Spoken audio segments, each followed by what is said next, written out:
Awal tahun 2020, WWE Universal Champion buka dengan The Fiend yang dia kalahkan Seth Rollins dekat Hell in a Cell tahun lepas. Dia boleh kata konsisten jugalah jadi champion sebab The Fiend ni boleh kata almost unbeaten tau. Tapi orang mula marah bila dia kena beat dengan Goldberg dekat Super Showdown dalam perlawanan yang boleh kata tak lama lah. Sebab match Goldberg ni takkan lama. Goldberg ni memang tak boleh bertahan lama. So orang macam tak suka lah Goldberg kalahkan The Fiend. Walaupun at the end habis match tu The Fiend bangun macam tak effect sangat walaupun dia kalah. Lepas tu orang dah mula happy balik sebab Roman Reigns ataupun Braun Strowman ni akan lawan dengan Goldberg dekat WrestleMania. Roman dia banyak peminat tapi sebabkan Covid Roman tarik diri dan Braun Strowman ni lawan dengan Goldberg dekat WrestleMania dan Braun Strowman jadi new WWE Universal Champion. So semua orang happy. So feud Braun Strowman lepas tu banyaknya dengan The Fiend sampai ada movie match and then dia tewas juga akhirnya dekat tangan The Fiend. The Fiend jadi new Universal Champion dekat WWE SummerSlam dan seminggu lepas SummerSlam ada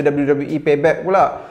Sebab SummerSlam tu Roman Reigns buat dia punya return, dia bantai Fiend dan juga Braun Strowman. Tiba-tiba ada match dekat Payback, Strowman lawan Fiend lawan Roman dan Roman menang pulaan. Macam fishy lah, baru comeback tiba-tiba dapat title shot. So Roman sekarang ni jadi WWE Universal Champion. Aku boleh kata one of the best WWE Universal Champion sebab Roman dah tukar karakter jadi karakter jahat. Oi, baik gila weh dia jadi karakter jahat. Aku memang sangat suka. Sekarang ni dia baru settle feud dengan Jey Uso dalam storyline yang orang boleh kata one of the best storyline dalam sejarah WWE. So lepas ni nak kata Roman lawan siapa, ada rumours yang bagi tahu yang kalau The Rock nak berlawan dekat WrestleMania 37, The Rock akan lawan dengan Roman Reigns untuk Universal Champion tu, family lawan family. Dan kalau The Rock tak muncul, ada juga rumours yang bagi tahu CM Punk berminat nak lawan dengan Roman dekat WrestleMania. Tapi ni semua rumours lah. Untuk SmackDown Women's Championship awal tahun ni dibuka dengan Bayley jadi champion dan Bayley pegang championship ni dalam tempoh yang agak lama, 380 hari. So Bayley dah defend dia punya title dia ni dengan macam-macam opponent, Lacey Evans lah, Naomi, Nikki Cross, but then dia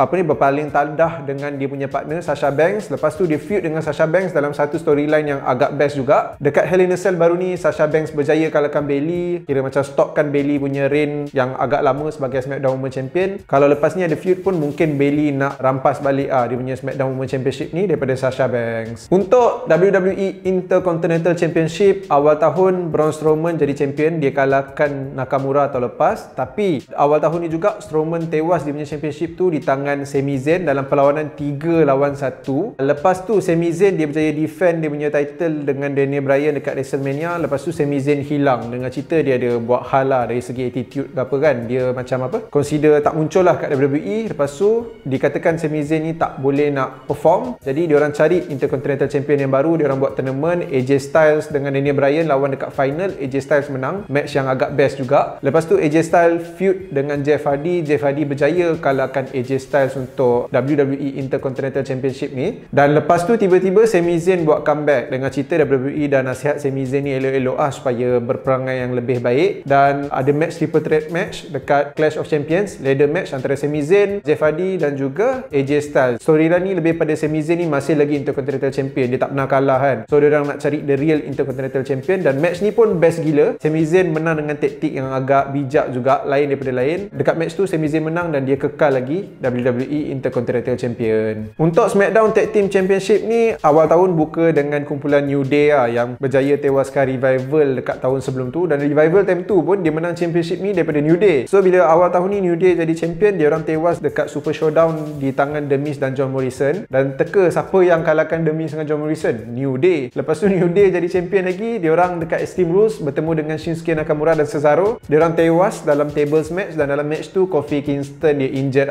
So Kofi Kingston injured dalam 3 bulan. Lepas tu Xavier Woods pun buat comeback, Kofi Kingston buat comeback dalam satu tempo yang sama. Dia orang berjaya kalahkan Shinsuke Nakamura dengan Cesaro untuk jadi new SmackDown Tag Team Champion. So boleh kata SmackDown Tag Team Champion ni banyak relate dengan kumpulan New Day. Dan baru-baru ni sebabkan Kofi Kingston dengan Xavier Woods kena trade ke kena draft pergi ke Raw, jadi diorang swap je title dengan Street Profits. Sekarang ni diorang jadi Raw Tag Team Champion dan untuk SmackDown Tag Team Champion adalah kumpulan Street Profits.